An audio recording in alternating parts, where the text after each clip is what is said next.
Salut à tous, bon on est en septembre, hein, ça y est, c'est la rentrée. Je continue dans ma petite lancée des vidéos qui parlent de métiers paramédicaux, c'est-à-dire les métiers qui sont associés à la médecine, mais pour lesquels on passe pas par médecine, hein, à part voilà, pour certaines filières où ça démarre sur médecine et puis ça bascule après. Mais en tout cas, ce sont des métiers qui sont là pour épauler les compétences du médecin. Ils ont des compétences chacun qui sont particulières, hein. Moi je vous ai présenté déjà le métier de kinésithérapeute. Dernière vidéo, vous pouvez aller voir, je vous la mets dans le petit i juste ici si vous voulez. Et puis aujourd'hui on parle du métier d'ergothérapeute pour que vous sachiez, voilà, par curiosité, qu'est-ce qui peut exister aussi comme accompagnement pour les enfants. Alors la plupart des ergothérapeutes, je vous le cache pas, ça va être en centre. Voilà, en lieu en fait où voilà, ils sont en salariat, pris dans une équipe pluridisciplinaire, etc. Mais il y a quand même des ergothérapeutes qui sont en libéral. Le seul truc, c'est qu'ils ne sont pas remboursés, mais ils sont quand même là, donc on le signale au passage. Qu'est-ce qu'ils font les ergothérapeutes? Eh bien, eux, ils vont vraiment avoir une analyse. Alors, il y a ils ont plusieurs panels d'activités, mais en tout cas, le principal truc qu'ils vont faire, c'est d'avoir une analyse de l'autonomie de ce que peut faire la personne elle seule et de son indépendance. Le but, ça va être que la personne soit indépendante pour faire seule et soit autonome, c'est-à-dire qu'elle puisse, elle puisse le faire, mais qu'en plus elle soit en capacité de réfléchir les choses pour ensuite pouvoir le faire. Vous voyez, c'est pas tout à fait la même chose, c'est-à-dire que non seulement mécaniquement c'est possible, mais intellectuellement c'est possible. Ils ont vraiment ce double regard-là, et si c'est pas possible, ils ont des outils à mettre en place. Alors déjà, ce qu'il faut comprendre, c'est qu'un geste, quelque chose que la personne veut mettre en place, ça passe par plusieurs étapes. Déjà, il faut formuler le but, c'est-à-dire avoir une volonté, ça s'appelle la volition, penser, voilà, je vais faire ça. Ensuite, il faut trouver comment, c'est la planification. Et à chacun de ces processus peut correspondre une déficience. Peut-être des fois, on a le but, mais on ne sait pas comment faire. Enfin, vous voyez, il peut y avoir différentes étapes, ou alors on n'arrive même pas à formuler le but. Il peut y avoir différentes étapes qui pêchent.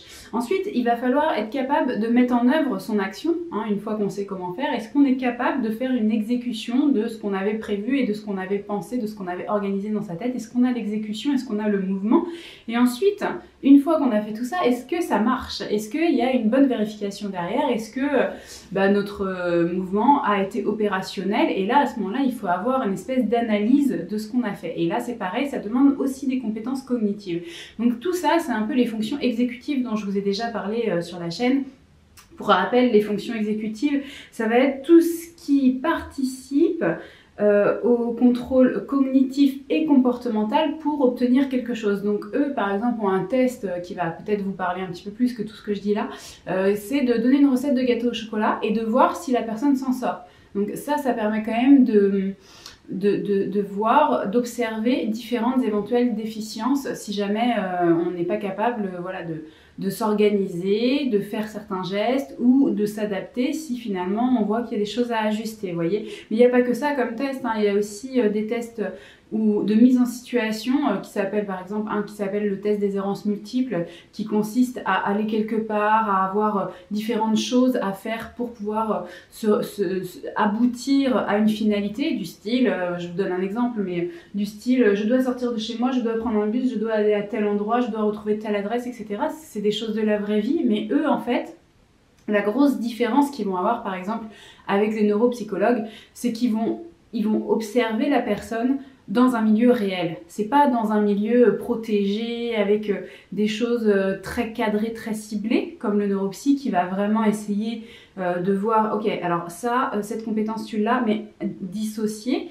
L'ergo va vraiment essayer dans un milieu avec plein de distractions, enfin voilà, qui correspond à la réalité, de voir si tout s'associe bien ensemble et qui va permettre aux ergots d'avoir leur spécificité et du coup de repérer des choses des fois qui sont différentes et qui vont nécessiter, je vous disais, la mise en place d'outils. Donc les outils, ça va être quand il y a besoin d'une aide avec la MDPH notamment, donc eux ils vont faire le lien avec la MDPH pour obtenir des financements, pour obtenir, vous savez que c'est eux en général qui mettent en place les différentes aides matérielles du style aménagement du domicile, fauteuil roulant, des choses comme ça, c'est eux qui peuvent apporter ça, ils connaissent les outils qui existent et même des tout petits trucs, hein, pas forcément des gros machins, mais juste un outil qui sert à aider à mettre ses chaussures par exemple. exemple, qui va peut-être pouvoir changer complètement le quotidien de quelqu'un. Il va aussi y avoir tout ce qui existe au niveau ordinateur.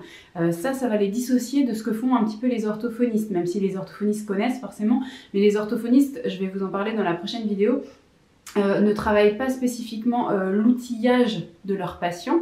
C'est les ergothérapeutes plutôt qui vont faire le passage d'une écriture manuelle à une écriture dactylographiée par exemple.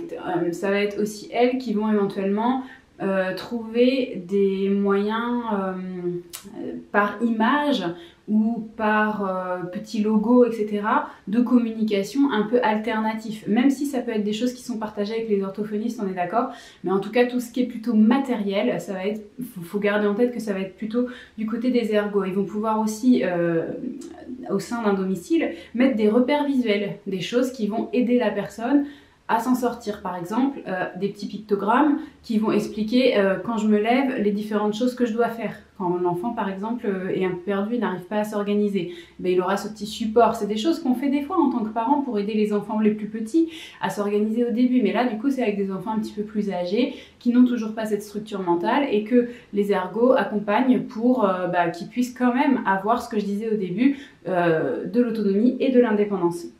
Il va y avoir vraiment des aménagements dans le domicile, des fois qui vont être réfléchis, ou des endroits où s'appuyer, ou une baignoire qui serait remplacée par une douche pour permettre une meilleure accessibilité. Donc ça va aussi être du domaine de l'ergothérapeute. C'est vrai qu'ils vont avoir une attention aussi bien portée sur ce que l'enfant sait mémoriser. S'il est capable je disais tout à l'heure, de s'adapter quand il voit que quelque chose ne marche pas, ou s'il persiste dans son idée, et ils ont une analyse aussi de la persévérance.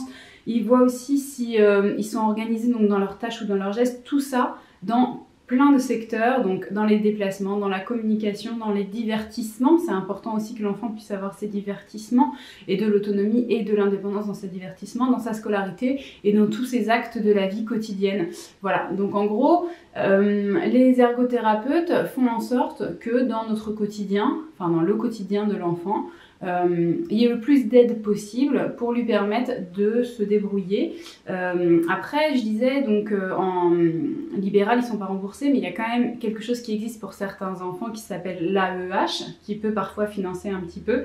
Et puis, il y a certains enfants qui vont voir des ergothérapeutes en libéral par des aides qui sont simplement des enfants 10, vous en avez peut-être entendu parler, ou des enfants avec le TDAH, l'hyperactivité. Vous avez parfois juste des enfants comme ça avec des petits troubles qui ne nécessitent pas une grosse prise en charge pluridisciplinaire dans une structure, mais qui sont quand même très handicapés au quotidien, qui ont besoin de ce petit accompagnement-là. Donc il faut savoir que ça existe et que c'est vraiment des choses qui sont accessibles. Voilà, les enfants 10 aidés par un ergot, c'est quand même mieux que les enfants 10 laissés dans la nature tout seuls. Donc du coup, gardez en tête que ça existe. Je ne sais pas s'il y en a parmi vous qui auront des enfants concernés ou qui connaissent des gens avec des enfants concernés, mais il faut savoir que ce métier existe et j'avais envie aujourd'hui de vous le présenter parce que je me suis dit que c'était pas très connu. Voilà, j'espère que ça vous a plu, laissez-moi un petit pouce si c'est le cas, et puis comme je vous disais, la semaine prochaine on parlera du métier d'orthophoniste qui est du coup, qui a des points communs, qui est sur certains versants sur les mêmes tâches que les ergots, ce qui a rapport à la communication, il y a des choses qui peuvent se rejoindre, mais qui a un travail qui est quand même complètement différent et qui a aussi plein d'autres choses au niveau ortho. Il y a aussi plein d'autres choses qui ne concernent pas spécialement la communication. Je vous en parle la semaine prochaine. En attendant, je vous souhaite une très bonne semaine. À très vite pour une prochaine vidéo.